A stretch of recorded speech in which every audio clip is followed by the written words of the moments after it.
বরাত হইতেছে গিয়া সে এক টুকরো ঈদ আমাদের গ্রামের মানুষের লাগিয়া সবে বরাত এক টুকরা ঈদ হই।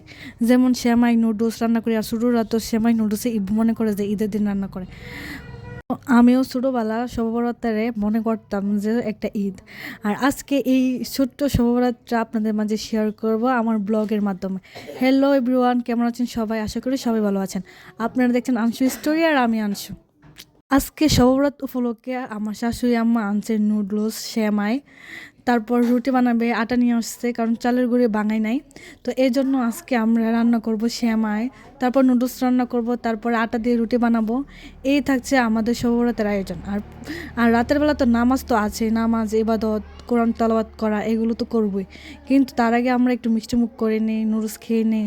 এইভাবে আমাদের শববরাতটা কেটে যায়। আর আজকের দিনটা আমার জন্য একটু বেশি স্পেশাল, কারণ আমি আমার বাবার বাড়িতে চলে যাব, কারণ অনেক দিন ধরে বাড়িতে যাই না, 2 মাস হলো। তো আমার কালকে সকালে আমার ছোট 2 বোন আসবে আমাকে নেওয়ার জন্য, এই জন্য একটু বেশি আনন্দ।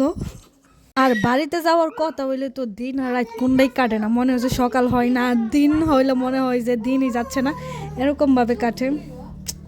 আগের বার শবে বরাতে আমি আমার বাড়িতে ছিলাম, আর এখন শ্বশুর বাড়িতে শবে বরাত করতেছি।